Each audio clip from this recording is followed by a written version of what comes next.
Hey guys, I want to welcome you to the weekly Wednesday for the Financial Freedom newsletter, where every week, every Wednesday, we delve into something inspirational, motivational, something excerpt taken from the Financial Freedom weekly newsletter. Wherever you are, if you're listening on Spotify, on iTunes, Google, be sure to click the like, subscribe, share, comment. And without ado, let's get into the show. Hey guys, welcome to this week's podcast episode for the Financial Freedom Podcast. And I'm your host, Dr. Christopher Liu. And as you know, freedom, emotional freedom is a huge component of freedom, your health, your mental, your spiritual. It affects everything up there with your physical health. And so with that, I'm happy to welcome holistic healer Heather, and she's an intuitive, she's an empath, and I'm also an empath and intuitive myself, and I'm always interested in getting new insights. And so Heather, welcome. Yes, thank you so much for having me. Yeah, we had connected through Podmatch, and what's interesting is that you're an intuitive healer, but you've also turned that into a business. So, which is really interesting. Tell us more about your story and what you do. Yeah, so this has been a journey for sure. And but I've loved, all of it, and it's been really exciting. So what's funny is, and I think maybe some people can relate to this. I didn't realize, the gifts, like my journey started to kind of like click and add up, and all the pieces started to like be revealed as to like who I am, what I'm capable of, and all of those things. So I know growing up, like I've always been like that person that is like, okay, if I want something, I'm going to get it, and I'm not going to stop until it's mine. I graduated high school early. I went straight into beauty school. I got my license. I opened up my own salon within like 2 years. And I had that salon for several years. It was very successful. Even though in the middle of owning that salon, I went through a lot of trauma. My father passed almost immediately. It was very unexpected. I had a child, and I went through some pretty deep postpartum depression. And then I went through a very traumatic divorce in the middle of running a very successful career.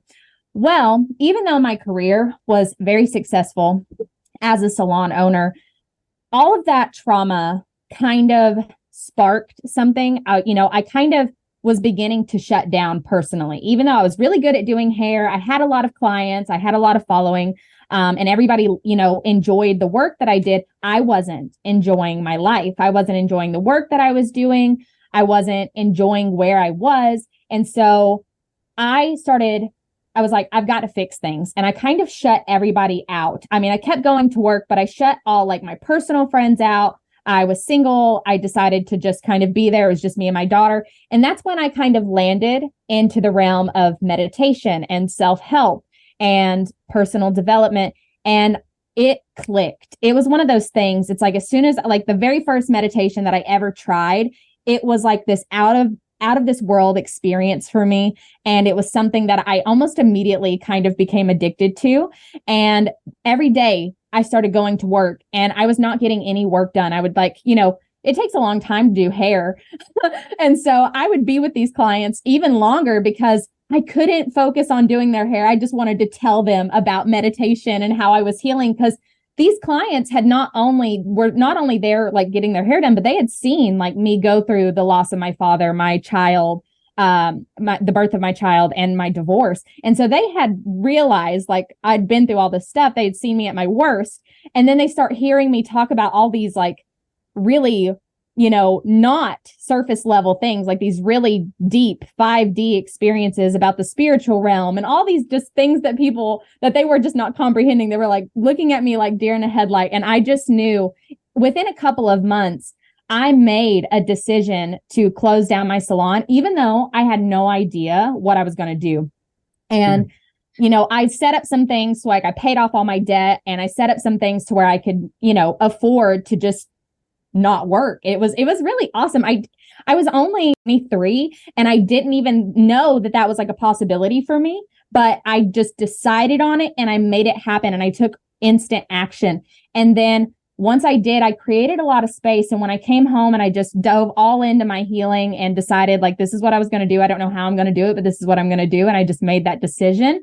That's when like I got the opportunity to go back to school to become a licensed or a certified health and life coach, a Reiki master, a meditation instructor and yoga instructor. And, it's just led to everything that I am doing now. And then of course I've done so many different things in business, like branding and funnels and marketing and just all the things so that I could build a profitable business with this passion that I have to talk about healing, to talk about manifesting, to talk about working with spirit and the divine. And so that's kind of me in a nutshell of how I got here.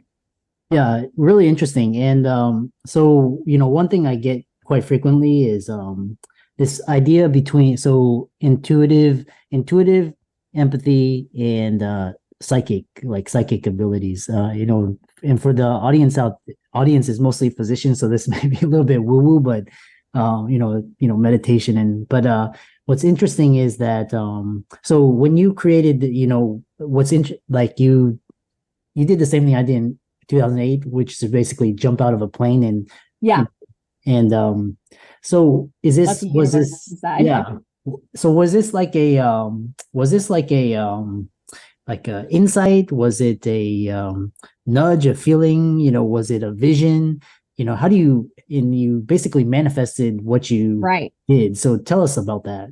So there was a few just different points where it all became clear. So I remember, the one thing that's specifically coming up to me, and I think this was even after I had closed, it was more so because the main thing was a realization. It was like this just realization of I've created this life based on what society had told me to do. I don't know who I am. I don't know what I want, but this isn't it. And it was like for the first time, I had lost everything. I'll be honest. That's the real truth of the matter. I lost everything, besides my salon. And at that point, all the material stuff just didn't matter to me anymore. When I lost my dad and my marriage crumbled, it was just one of those things. I had nothing really else to lose. And so I decided I'm done trying to people please. I'm done trying to make sure I look good in society. I'm done trying to communicate in a way that people are going to accept me or whatever. And I just started to learn to accept myself. And that was the real journey of me leaving the salon. Now, everything else was, I got sober. I started my healing work. I just did everything else that led me to where I am. And that was a nudge. That was almost, I wouldn't call it a vision, but it was a voice. It was a voice. I heard it loud and clearly. And I credit it to like my father because, he's passed and I believe it was him speaking to me. And he told me just straight up, I had a choice. I was presented with a choice that if I didn't heal my chronic stress and turn stuff around, that my daughter, who was less than 1 year old at the time, would watch me die. And so my choice was, I can continue down the path that I am doing and repeat these really toxic patterns and keep allowing bad things to happen to me, or I can make changes and take control and start driving the car and and literally what I mean by driving the car is, wake up and just show up for myself and do what I need to do and stop letting the world dictate what I'm going to do and just be who I'm meant to be and show my daughter how to do the same. And it was just a very easy decision in that moment. It didn't take very much. So the starting of it was just realizing, nothing that I had was mine. And now that everything that really mattered was lost, it was time to find myself. And within that, came that voice of, you've got to wake up and you've got to do something different. Yeah. Interesting. And I think sometimes it's like a midlife crisis or, job or spouse, or sometimes it's COVID, to kind of wake people up and kind of get them out of their days and It's what's interesting is there's a good book, Gabby Bernstein. I'm sure you've read it. The Universe Has Your Back, and it's kind of like what you did. You just basically decided you have your why. You don't have a plan, but the universe shows it to you as you go along. Right. How do you create unwavering certainty? Like for a lot of people, it's like they have a house, spouse, kids. They basically in this system, and now they want to get out. And it's like, yeah. For me, there were three things. There were three things that went into it. The first thing, well, and I don't know if it happened all in this order. It probably didn't. I'll tell you what order that I believe it happened in. The first thing was self-love and acceptance. So what I mean by that, because that can be a pretty broad term to throw out of self-love and self-acceptance, right? What I mean by that is to identify your biggest fears, doubts, and insecurities, and face them head on, assess the risk, talk yourself through them, heal any wounds that you're carrying that created those things. Whatever you have to do to move forward. Because here's the thing, if you want something more, if you want something different and you're not getting it, I'll tell you right now, I mean, I'm not going to sit here and say I know everything or like for a fact, but I know from my experience and what I know to be true from the clients that I work with is there is always going to be some sort of underlying condition or fear or insecurity that is holding you back, and it might not be conscious. This is where it gets tricky. Those fears and insecurities on the surface, conscious level, you may feel like you're confident, you got your stuff together, like things look good.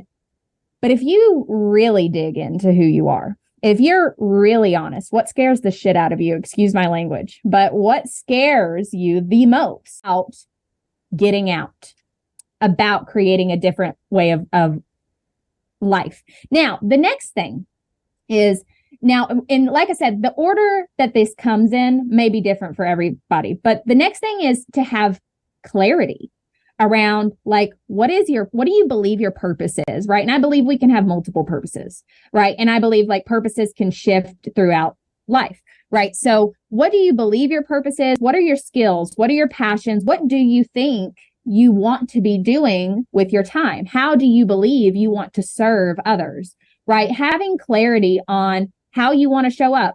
What work could you do that wouldn't feel like work? It would just feel like service, right? So clarity on the path, I think, is very important.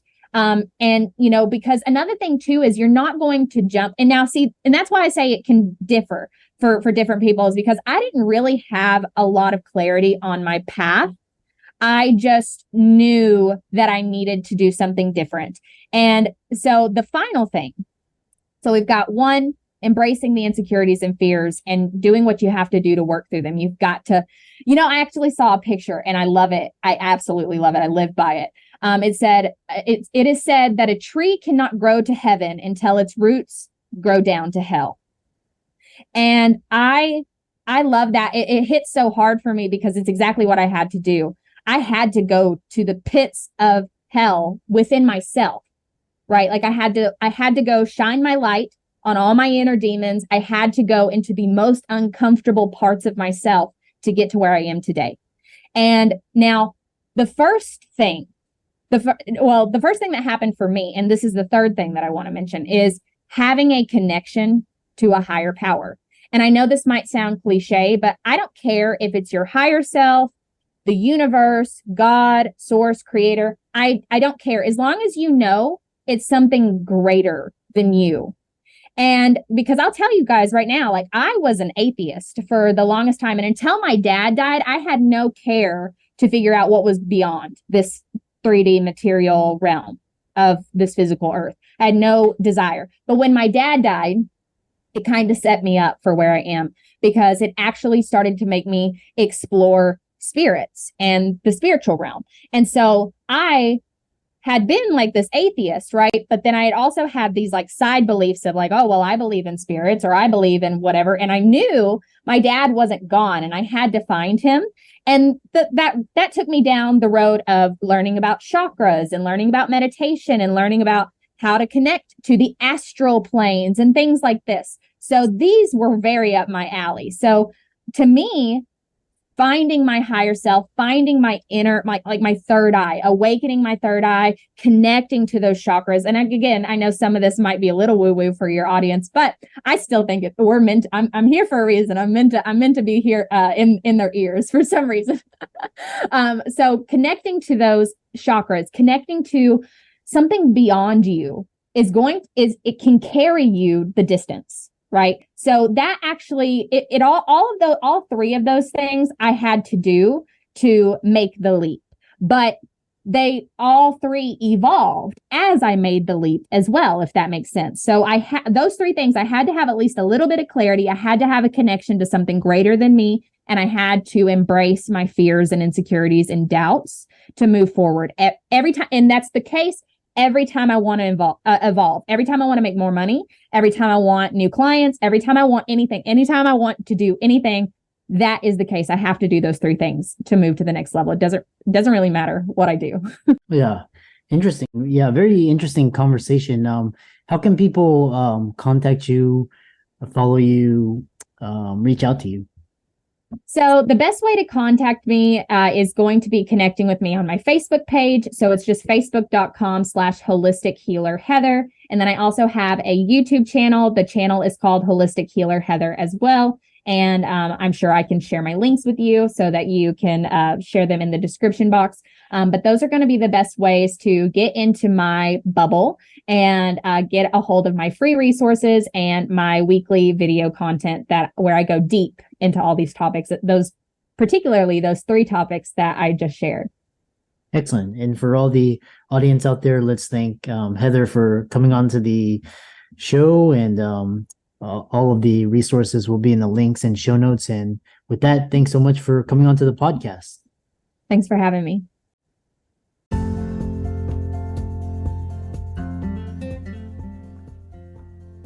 I hope you really enjoyed that wonderful, inspirational, motivational piece. Again, wherever you are listening, if you liked it, be sure to like, comment, share, subscribe. We're on everywhere: Spotify, iTunes, Google, Amazon, Audible. And without much ado, be sure to thank this show's sponsors, and we'll see you next week.